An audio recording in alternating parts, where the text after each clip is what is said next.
नमस्कार, जय हिंद, वंदे मातरम। एक बार फिर से आप सभी का बहुत बहुत स्वागत है भारत के सबसे बड़े सरकारी न्यूज यूट्यूब चैनल पर। हरियाणा विधानसभा चुनाव 2024 के महासंग्राम को लेकर आज महा ओपिनियन पोल सट्टा बाजार ने सर्वे आंकड़ा कर दिया है जारी। हरियाणा की 90 विधानसभा सीटों पर इस बार बीजेपी और इंडिया गठबंधन के लिए कड़ी टक्कर देखने को मिल रही है, तो दूसरी ओर पिछले 10 सालों से लगातार बन रही बीजेपी की सरकार के लिए इस बार विरोधी लहर का भी सामना करना पड़ेगा हरियाणा के अंदर। दूसरी ओर आम आदमी पार्टी ने भी अपने पैर जमा लिए। हरियाणा के अंदर 90 विधानसभा सीटों पर कैंडिडेट उतार दिए गए। दूसरी ओर जेजेपी पार्टी और चंद्रशेखर आज़ाद के द्वारा भी गठबंधन किया गया है। हरियाणा राज्य की 90 विधानसभा सीटों पर इस बार मुकाबला देखने को मिलेगा।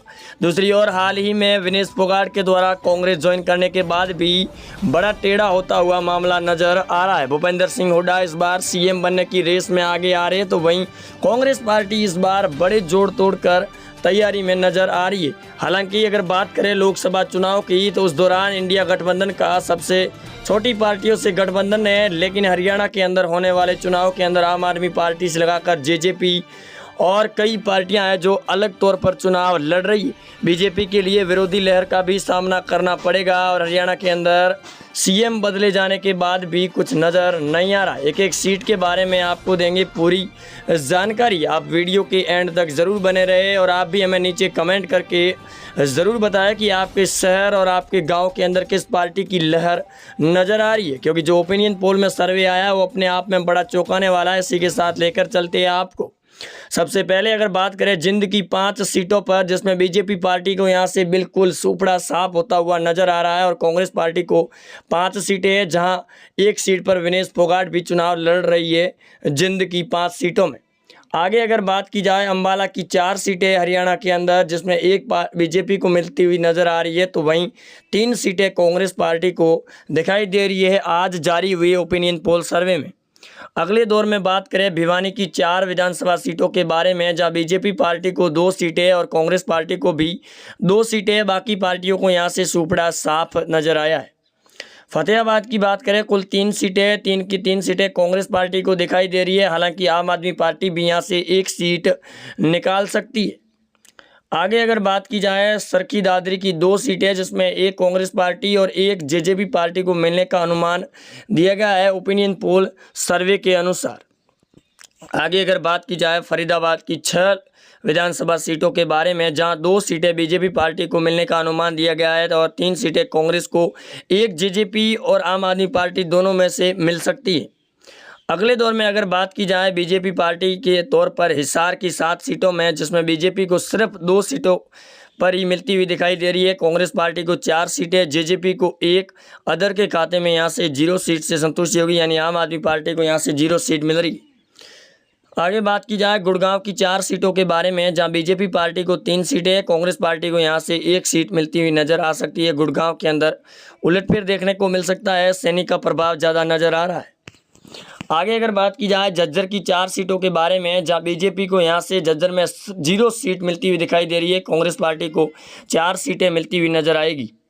कैथल की 4 सीटों पर बात करें, बीजेपी को 3 सीटें और कांग्रेस पार्टी को सिर्फ 1 सीट है, अदर के खाते में भी यहां सीट निकल सकती है।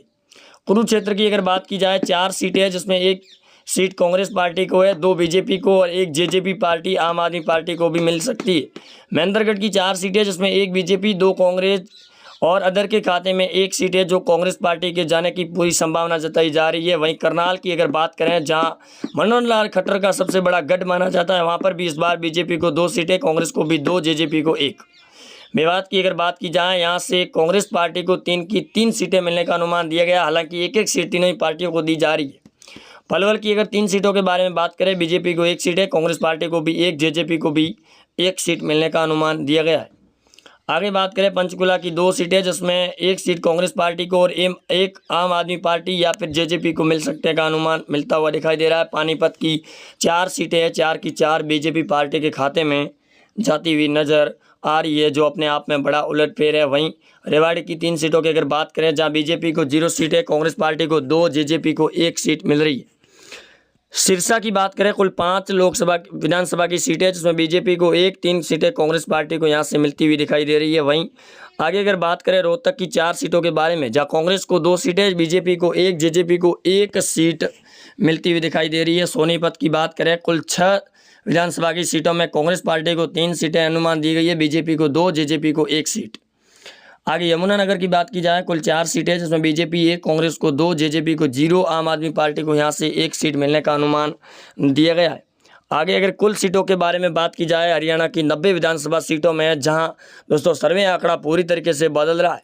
बीजेपी विरोधी लहर का सामना करते हुए 25 सीटों पर सिमट रही है। पिछले 10 सालों का रिकॉर्ड है वो इस बार टूटता हुआ नजर आ रहा है। वहीं कांग्रेस पार्टी को इस बार 50 सीटें मिल रही है, आम आदमी पार्टी को 12, अदर के खाते में 3 सीटें जाने का अनुमान दिखाई दे रहा है 2024 के विधानसभा चुनाव हरियाणा के महासंग्राम के अंदर, क्योंकि इस बार बीजेपी पार्टी को विरोधी लहर का काफ़ी ज़्यादा सामना भी करना पड़ रहा है। लोकसभा चुनाव के अंदर भी आपने देखा होगा कि जिस प्रकार हरियाणा से लगाकर कई बड़े राज्यों के अंदर जो किसान आंदोलन का प्रभाव देखने को मिला था, उन राज्यों के अंदर बीजेपी पार्टी को सबसे कम सीटें मिली है। उसी प्रकार हरियाणा राज्य के अंदर भी इस बार विरोधी लहर है और विनेश फोगाट के कांग्रेस पार्टी ज्वाइन करने के बाद में जाटों की खाप पंचायत का भी काफ़ी ज़्यादा प्रभाव देखने को मिल सकता है। वहीं आम आदमी पार्टी भी इस बार 10 सीटों पर निकाल रही है। आप जुड़े रहेंगे हमारे साथ। जय हिंद।